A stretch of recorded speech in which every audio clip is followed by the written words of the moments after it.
प्रिय बच्चों, प्रतिदिन की भांति हम अपनी कक्षा प्रारंभ करते हैं और मैं आपको पिछली कक्षा का वापस से एक बार याद दिलाती हूँ, उससे जोड़ती हूँ। हम जूठन उपन्यास पढ़ रहे हैं ओम प्रकाश वाल्मीकि का नवम प्रश्न पत्र में।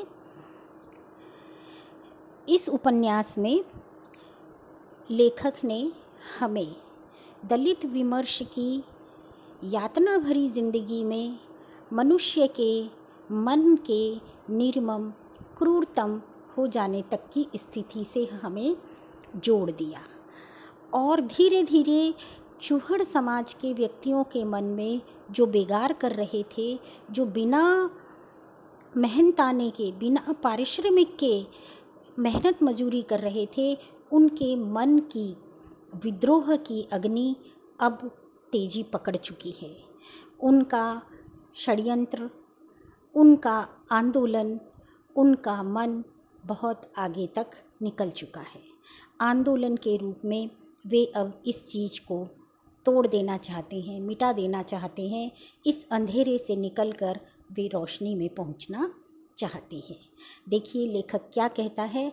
इस घटना के 15 दिन बाद पुलिस के 2 सिपाही बस्ती में आए थे और 10 लोगों को धर ले गए थे। जो भी सामने दिखाई पड़ा बुला लिया। जनेसर की आंखों में पट्टी बंधी थी। सुरजन उसी क्षण भीतर आंगन वाले घर में चला गया था, वरना वह भी फंस गया था। मैं उस समय बस्ती में नहीं था, कुछ देर बाद लौटा था।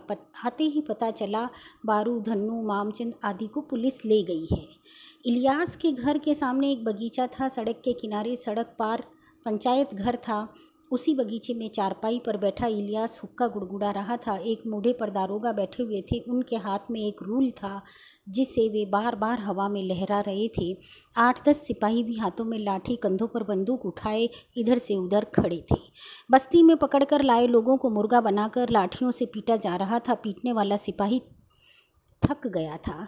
प्रत्येक प्रहार पर पीटने वाला चीख उठता था। खुलेआम यह शौर्य उत्सव मनाया जा रहा था जिसमें लोग मूक बने तमाशा देख रहे थे। कहीं कोई विरोध या प्रतिरोध नहीं था। बस्ती की औरत, बच्चे गली में खड़े दहाड़े मार मार कर रो रहे थे। बिना किसी जुर्म के पुलिस उन्हें पकड़ लाई थी। औरतों और बच्चों को रोने के अलावा कुछ सूझ नहीं रहा था। बस्ती के मुखिया किरपा और घिस्सा प्रधान के पास गए हुए थे, जो अभी तक लौटे नहीं थे। बाद में पता चला प्रधान जो किसी जरूरी काम से शहर चले गए थे ऐन वक्त पर। बस्ती के किसी व्यक्ति में इतनी हिम्मत नहीं थी जो दारोगा से पूछ सकता था कि उन्हें पीटा क्यों जा रहा है, क्या कसूर है उनका। यह तमाशा घंटे भर चला था। 10 के 10 लोग दर्द से कराह रहे थे। उनकी चीखें सुनकर वृक्षों पर बैठे पक्षी उड़ गए थे, लेकिन गांव की संवेदना को लकवा मार गया था। रेखांकित करिए ये पंक्तियाँ और इसे उद्देश्य में, इसे संवेदना में, इसे लेखक की कलम की बयानगी के तौर पर किसी भी प्रश्न में उद्धृत कर सकते हैं। यदि प्रश्न आता है कि लेखक की संवेदना का चित्रण करिए तो भी आ सकता है। दलित विमर्श की पराकाष्ठा का वर्णन कीजिए तब भी ये लिखेंगे। और अगर ये आता है कि लेखक के मन में कितनी गहरी वेदना थी और उसे सुनकर वृक्षों के पक्षी तक उड़ चले थे, लेकिन गांव में किसी की हिम्मत नहीं थी। कैसे बेजुबान थे, कैसे जीते जी मृत जीवन जी रहे थे। उनकी संवेदनाएं, उनका विरोध, उनकी आवाज़ सब कुछ मूक हो गई थी, लकवा मार गया था। कैसी नारकीय जिंदगी वे जी रहे थे। इस दर्द का बड़ा खुलासा हमारे सामने लेखक करता है। कुछ अंश छोड़ देते हैं। फिर देखिए, कहते हैं लोकतंत्र की दुहाई देने वाले सरकारी मशीनरी का उपयोग नसों में दौड़ते हुए लहू को ठंडा करने के लिए करते हैं, जैसे हम इस देश के नागरिक ही नहीं हैं। हजारों साल से इसी तरह दबाया गया कमज़ोर और बेबसों को। कितनी प्रतिभाएं छल और कपट का शिकार होकर मिट गई, कोई हिसाब नहीं। पिट पिट कर वे लोग हताश घर लौट आए। खामोशी उनके चेहरों पर चिपकी थी, आँखों में गहन पीड़ा थी, शरीर जख्मी। उस रोज़ बस्ती में किसी के घर चूल्हा नहीं जला था। सभी डरे हुए थे, सहमे हुए थे। इस हादसे ने आपसी सौहार्द खत्म कर दिया था। फिर शुरू हुआ एक सिलसिला गांव से पलायन का। धन्नू, हरनाम, गुरनाम, फौजा, जसवीर एक एक कर चल पड़े शहरों की ओर, जहां उन्हें एक नई रोशनी अपनी ओर खींच रही थी। गांव की धरती जब बांझ होने लगे तो उसमें खाद पानी डालने की हिम्मत छूट जाती है। अपना गांव जब अपना ही न रह जाए तो लगाव कैसा। यहाँ से गांव के लोग शहर की ओर क्यों चल पड़े, गांव क्यों छूट गया, और गांव में क्या कमियां, क्या अभाव, क्या बेबसी और क्या लाचारी थी जो उन्हें शहरों की ओर धकेल रही थी। शहरों में वे कितनी उम्मीद और आशा और रोशनी से चले आ रहे थे। ये गांवों से पलायन था शहरों की ओर, अपने घर छोड़ने का, अपनी ज़मीन छोड़ने का, अपने पुरखों को छोड़ने का, अपने पुरातन पारंपरिक परिवार की सीमाओं को लांघने का। वे अपनी दहलीज पार करके बाहर निकल रहे थे। बस्ती में जब भी कोई बीमार पड़ जाता, दवा दारू करने के बजाय भूत प्रेत की छाया से छुटकारा पाने के कार्य, झाड़ फूक, टोने टोटके, ताबीज, गंडे, बभूत आदि की आजमाइश शुरू हो जाती थी। ये तमाम काम रात में किए जाते थे। जब लंबी बीमारी खिंच जाती थी, गंभीर रूप ले लेती थी, तो किसी भगत को बुलाकर पूछा की जाती थी। ऐसे समय में भगत के साथ एक ढोलक बजाने वाला, 2-3 गाने वाले होते थे जो ढोलक की खास ताल पर एक ही सुर में गाना गाते थे। गाने में उस देवता का आह्वान होता था जिसे भगत के शरीर में प्रविष्ट होकर झूमना है। लय, ताल, सुर से ऐसा माहौल बना दिया जाता था कि अच्छा खासा व्यक्ति झूमने लगे। गाने में अशिष्ट शब्दों की भरमार होती थी जो देवता के प्रति आत्मीयता दिखाने की अभिव्यक्ति थी। भगत के झूमते ही ढोल और गाना थम जाते थे।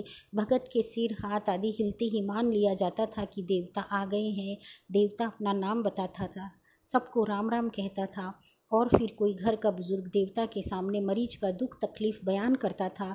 देवता रोगी को छूकर या अन्य कई विधियां थी मुआयना करने की, रोगी के ऊपर भूत छाया का विवरण और उससे निदान की बात कहता था।